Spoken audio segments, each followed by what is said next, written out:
Hi అండి, నా పేరు రమేష్ అండి. Welcome to welding studio. నేను వెల్డింగ్ ట్రైనర్గా పనిచేస్తున్నాను. ఇవాళ మనము మిగ్ వెల్డింగ్ ప్రాక్టికల్ చేయబోతున్నాము.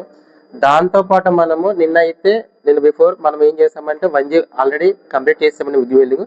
ఇవాళ వచ్చేసరికి మనం ఏం చేస్తామంటే 2G సెకండ్ టైం ప్రాక్టీస్ చేస్తామంటే దాంతోపాటు గేస్ ఎలా ఇప్పాలి, మనం ఎలా పారామీటర్స్ ఎలా చెక్ చేసుకోవాలి, దాంతోపాటు మిషన్ ఎలా ఆన్ చేసుకోవాలి ఒకసారి చూసేద్దామండి. ఒకసారి ఇప్పబోతున్నాము.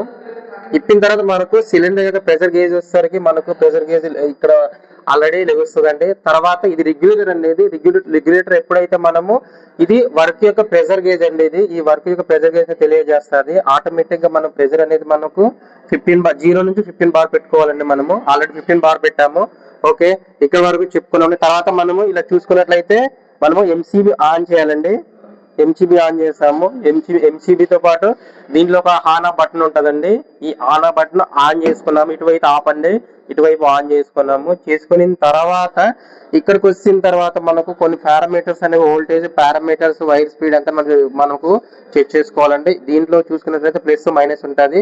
దీనికి ఇది వాల్యూమ్ అని పెంచుకొని వాల్యూమ్ తగ్గించుకోవాలి. దీంట్లో 0 ఛానల్ ఎప్పుడైనా 0 ఛానల్ పెట్టుకుంటామండి. దాంతోపాటు మనము ఎప్పుడైనా ప్లాట్ పొజిషన్ చేసుకున్న 290 మనము వైర్ స్పీడ్ పెట్టుకుంటాం. వోల్టేజ్ వచ్చేసరికి 16 కానీ 18 కానీ మధ్యలో పెట్టుకుంటామండి. దాంతోపాటు మనం ఏంటంటే వైర్ స్పీడ్ వచ్చేసరికి 280 పెట్టుకున్నాము. ఇవాళ చేసే ప్రాక్టికల్ వచ్చేసరికి మనం 2G ఆర్జెంట్ చేస్తామండి. ఇక్కడ ఒకసారి చూడండి, ఇక్కడ వైర్ స్పీడ్ 2.80, వోల్టేజ్ వచ్చేసరికి ఎంత 1830. పారామీటర్ తెచ్చుకున్న తర్వాత మనము మిగ్ వెల్డింగ్ స్టార్ట్ చేస్తామండి. ఆటోమేటిక్ గా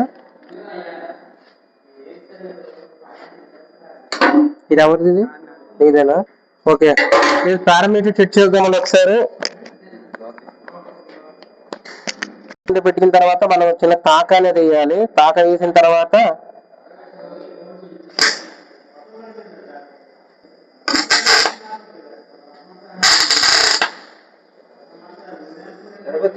తాగబెట్టుకున్నామని ఇప్పుడు మా స్టూడెంట్స్ 1 by 1 ప్రాక్టికల్ కంటిన్యూగా ఆర్జెంట్లు ప్రాక్టీస్ చేస్తారండి.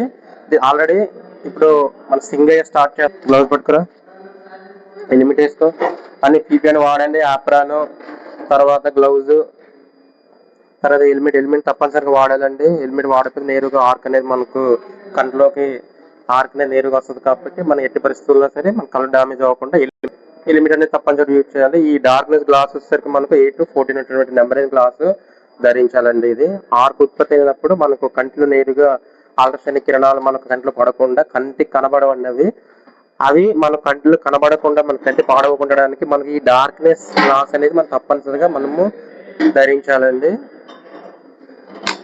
ఓకే, మన చేతి కాలు కొన్ని స్పాటర్స్ అని మన బాడీలో పడకుండడానికి మనకు యాప్రాన్ అనేది ధరిస్తాము. తర్వాత కింద చూసినట్లయితే సేఫ్టీ షూ అండి.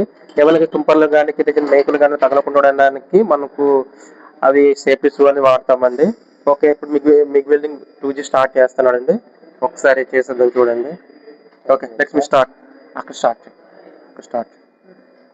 ఫస్ట్ స్టార్టింగ్ అండి. మనము ఇది హారిజాంటల్ పొజిషన్ లో చేసినట్లయితే మనకు ఎప్పుడైనా సరే రూటర్ వేస్తున్నప్పుడు మనము జిగ్జాగ్ మూవ్మెంట్ ఎలా అంటే సాల్వ్ స్పీడ్ కరెక్ట్ గా మెయింటైన్ చేయాలి. మన హ్యాండ్ అనేది పొజిషన్ కరెక్ట్ లేకపోతే మన బీడ్ అనేది సరిగ్గా పట్టదండి. ఎప్పుడైతే ట్రావెల్ స్పీడ్ కానీ పొజిషన్ కరెక్ట్ మెయింటైన్ చేసామనుకో మన బీడ్ అనేది కరెక్ట్ గా వస్తుంది. ఈ రూట్ గ్యాప్ లో ఉన్నప్పుడు కింద మీద రైట్ లైఫ్ అయితే కరెక్ట్ గా నిదానంగా కొంచెం ట్రావెల్ స్లో కాకుండా ఫాస్ట్ కాకుండా మీడియం కొంచెం ఫాస్ట్ గా వెళ్ళాలండి. ఓకే, స్టార్ట్ చేయాలా?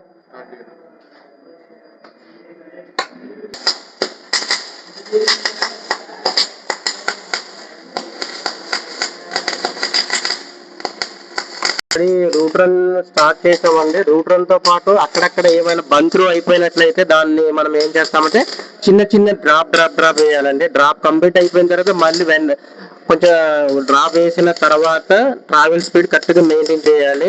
ఎప్పుడైతే ట్రావెల్ స్పీడ్ అనేది మనకు రైట్ లెఫ్ట్ అంటే జిగ్జాగ్ మూవ్మెంట్ లో చేయాలండి. జిగ్జాగ్ మూవ్మెంట్ కరెక్ట్ గా మెటల్ అనేది పై వైపు కింద వైపు రెండింటిలో మెటల్ అనేది డిపోజ్ చేసి బ్యాక్ సైడ్ అనేది మనకు పెనిట్రేషన్ సరిగ్గా రావాలండి. మనకు పెనిట్రేషన్ వచ్చేసరికి 1 or 3 mm పెనిట్రేషన్ ఉండాలి.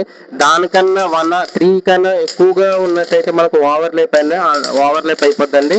మనకు 1 కానీ 2 కానీ 1 mm నుంచి 3 mm మధ్యలో కరెక్ట్ గా ఈ జాబ్ ప్లేట్ ఆ జాబ్కి సమానంగా ఉండాలండి. దానికి రైన్ఫోర్స్మెంట్ అంటే ఓకే, వెల్డింగ్ అనేది 2G కంప్లీట్ అయిపోయిందండి. ఈ విధంగా ఫస్ట్ స్టార్టింగ్ నుంచి రైట్ నుంచి లెఫ్ట్ వెళ్ళాలండి. ఆల్రెడీ వెల్డింగ్ కంప్లీట్ అయిపోయింది. బ్యాక్ సైడ్ కూడా మనం చూసుకున్నట్టు పెనిట్రేషన్ కూడా బ్యాక్ సైడ్ బాగా వచ్చిందండి. పెనిట్రేషన్ ఇక్కడ నుంచి అంటే 1 mm కానీ 2 mm 3 mm మధ్యలోనే మనకు పెనిట్రేషన్ అనేది రావాలండి. ఇది కూడా రూట్ కూడా మనం ఎక్కువ ఓవర్లాప్ కాకుండా మీడియం కాకుండా కరెక్ట్గా మీడియంలో వచ్చిందండి. రూట్ రన్ కూడా ఎప్పుడు వచ్చినా సరే మనం ఒక ఓవర్లాప్ చేయకూడదండి. కరెక్ట్గా రైట్ లెఫ్ట్ వెళ్తే సమానంగా రైన్ పోర్షన్ ఒకేలా విధంగా ఉండాలి. ఓకే,